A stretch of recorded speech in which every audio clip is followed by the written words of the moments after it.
The FMS FCX18 is here and it is legit. FMS has loaded this thing with scale details, plus we've got the fully licensed Toyota hardbody on here. It's also back in those scale looks with some major performance on this new FCX18 platform. So we're going to dive into this today. We're going to open it up. I'm going to show you what comes in the box. We're going to go over the key features. We're going to go over the whole suite of performance tests. We're going to hit the rocks. We're going to hit the indoor course. See what this thing's all about. Really been looking forward to this thing and it looks awesome. So let's go check it out and see what it's capable of.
Now you may be asking yourself, didn't FMS already have an 18 scale LC80? Yes, they did, but they've discontinued that previous model and replaced it with this new FCX18 version. And while this new version may look very similar, I assure you that the FCX18 is an entirely new beast. What we really have here is the love child of the LC80 and the FCX24, resulting in an RTR crawler with fantastic scale appearance and serious performance capabilities. The scale details are brought about by this fully licensed Toyota LC80 body, which is available in 3 different colors, all of which feature great paintwork and striking detail. The body features a rugged front bumper, cargo rack with functioning light bar, spare tire in the back. There are functioning headlights and turn signals, as well as optional decals to customize the exterior appearance. The windows are darkly tinted, but optional clear windows and a full interior are coming. Underneath the body is where the exciting stuff is. The FCX18 sits on an all-new steel ladder-style chassis that looks very similar to the FCX24, but features numerous improvements and enhancements. FMS has directly addressed customers' concerns and gave this truck stainless lower links and stainless steering linkage. It also features metal-bodied shocks, which are oil-filled from the factory. No more bouncy suspension action, and no more rubbery steering linkage. The drivetrain on this truck is also new, including a 180-sized brushed motor mated to a 2-speed transmission. Slider-style drive shafts lead to familiar portal axles. These are the same units found on the FCX24 and are tried and true. They feature ball bearings throughout, with metal portal gears on the outside and composite diffs on the inside. For electronics, this has the V5 ESC receiver combo paired to the MG41 4-channel radio. FMS has thankfully returned to the premium version of this radio, which includes the 4 additional switches in the middle of the radio to quickly adjust throttle, battery type, and drag brake settings. This radio is small, compact, and fits great in the hand, makes it easier for one-handed driving. Lights are controlled by channel 4 on the radio, and the 2-speed gearbox is operated by channel 3. Up front under the hood there's a 900 milliamp battery, a huge step up from previous models, and should give us plenty of runtime. The truck comes ready to run. It's got a wall charger that comes with it and a T-wrench. All you need is 4 AAA batteries for the radio and you're ready to go. It all looks and sounds great, but let's get this on the bench and check out its performance capabilities and then hit the trail to see how it really does. Start off with the RTI, Ramp Travel Index. We'll see what this thing has for articulation here.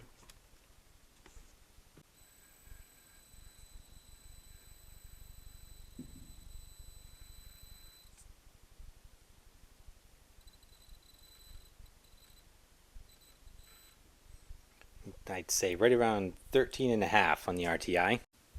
Now let's do some side hill test to see if this hard body, this detailed body, has an impact on the performance. Let's see.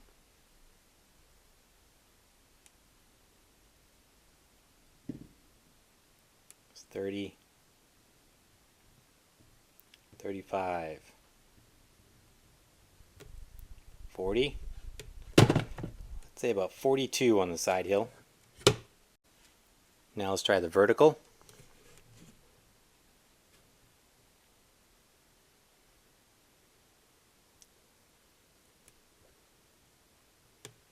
It's 40, 45, 50. Starting to lift a little bit. Say we pop off the table right around 53. Yeah. Oh, dig. You can also say from a durability standpoint, it's tough. It took a tumble right off the table onto the concrete floor and not a scratch on it. Here we are on the corner scale. Let's see what we got. This is with the battery. So we're at 556 grams total weight, 52% front, 48% rear. Let's do some quick size comparisons before we hit the course. So I think the closest competitor I would have would be the TRX-4M Bronco. So here they are side by side. Very similar. The wheelbase is nearly identical. The LC80 sits up much higher. It's got the different suspension setup. I've got the creamsicle build here. Drooped pretty hard. But with the portal axles and the shock setup on the LC80, it's got a tall stance to it, kind of tall and narrow compared to the Bronco here. But they are overall very similar in size. FMS always does a great job with their scale, so I feel like they once again got this one just right. Here's the LC80 on the course. Let's check it out. Demonstrating the excellent slow crawl from this new 180 motor.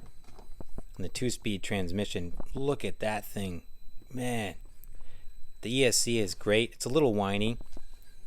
Got quite the screech to it when you first engage, but I can forgive that based on the excellent slow crawl we've got with this. It's almost brushless capability there.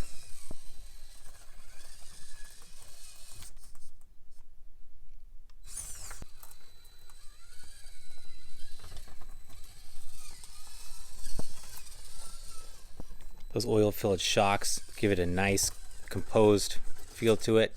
Hung up there on the spare tire. There we go. No bounce like we're used to with the other FCX24 models. This has a nice composed premium feel to it. Portal axles getting us up and over those tricky pointed spots there.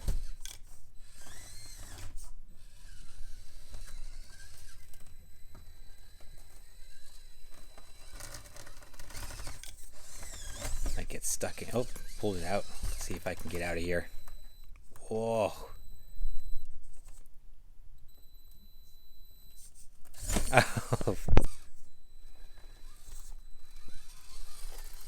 Good amount of articulation there. Let's see how these tires do on the course. FMS says that these are 35% softer and stickier. So we'll see how that translates on here. Struggling a little bit on the Canyon. Nice, that was good. Didn't even have to bump it that hard. This has the customizable drag brake, so you can tune that to how you're liking. I like it with a strong drag brake, so that's how I've got it set up on mine.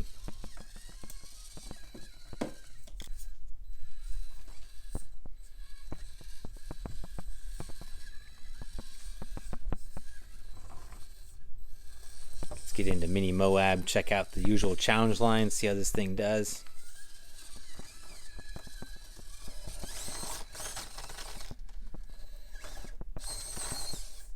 Not bad. Getting over the gatekeeper there. With the weight bias near 50-50, oh, slid off there. And that spare tire in the back, I'm a little concerned about how we're going to do on the escalator. Those a little top heavy, you can see. To be expected with that body and the rack and everything on it. It's the price you pay for those scale looks. Likewise in the back, I'm getting hung up a little bit on the bumper and the spare tire.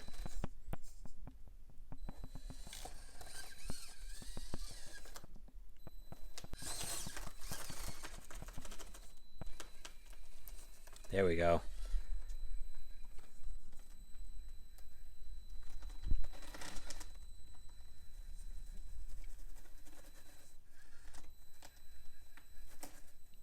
Oh, pushing it. It's that understeer right there. Everyone's getting that on this course lately.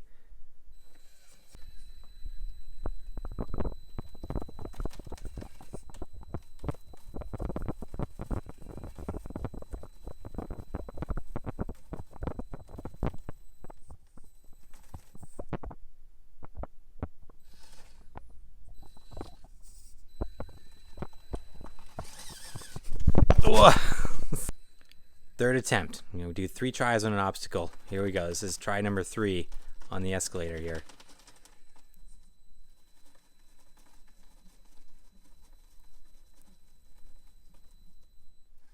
If I bump it here. Oh, I should have committed. Oh, man.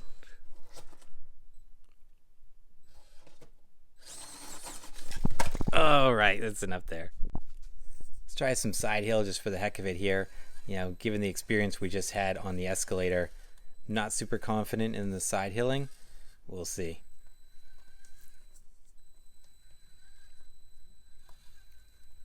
Doing okay. Better than I thought. Those tires are not... Oh, I thought we were going to make it. It was decent though. It was better than I was expecting. Let's go up the chute, see how it is on the vertical here.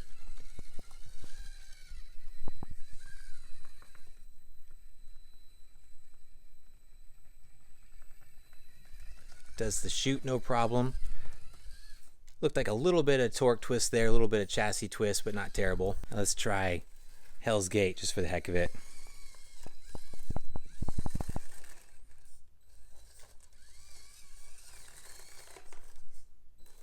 Man, this thing needs some different tires, I think. I'm just getting a lot of understeer. It's just kind of pushing its way. As I was saying, it's just kind of pushing. The front end is just pushing right off. I'm getting a lot of lift there too.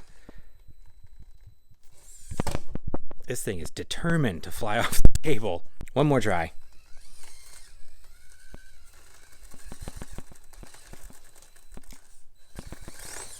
Ugh. So the LC80 isn't a hardcore rock crawler. It's got good performance for sure and a lot of potential, but I think it's more of a kind of advanced scale trail truck. I think you get that great looking hard body on there with the scale details. That's going to hurt you in a performance standpoint. You know, we saw the weight bias on here near 50-50 and a little bit of top heaviness with that body and accessories. But I do think that you could take this in either direction. You could go for the performance route and see what this chassis is really capable of from a crawling perspective, or you could take it the scale route and build upon what FMS has already done here. I think either one of those is a great option, and this is going to appeal to a broad audience for that reason.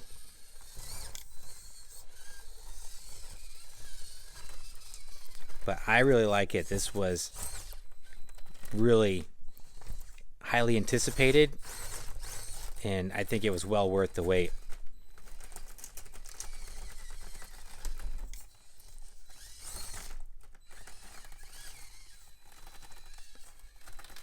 All right, I'm impressed. Well done, FMS. I really appreciate what FMS has done with the FCX18. It would have been really easy for them to just slap this LC80 body on the FCX24 chassis and then market it as a new model, but they didn't. Instead, they really went at this thing and gave us a lot of new features and fixed a lot of the things that we were struggling with the FCX24. And all of that combined really makes for a great driving experience with this new truck. Now, we've had this for a couple days now, and my son and I have put some significant time on it. It's held up pretty well. We did break a mirror on the driver's side, and I ran into a little bit of issues on the trail with shifting in and out of low gear. I got stuck for a brief period of time. I don't know if it was a piece of debris or something in the shifting linkage. I got high gear. When I switch down, nothing happens. I've been having a little bit of trouble with it engaging. It's been finicky. So I got the transmission working again. Looks like something was just stuck in the shift arm. But other than that, it's held up really well. It's taken some significant abuse on the trails, on the rocks, and around the neighborhood, and it's held up really good. We've had a lot of fun with it. I'll put the link in the description down below if you want to pick one of these up. It does come in the 3 different colors, and if you are going to get one of these, please use the affiliate links down below. It helps the channel out a lot, and you still get your truck. And let me know in the comments down below, what do you think of the FCX18 LC80? I wonder what bodies they're going to put on this thing next. What do you think? As always, I appreciate you guys. Thanks so much for watching. Please like and subscribe if you haven't done so, and I'll see you in the next video.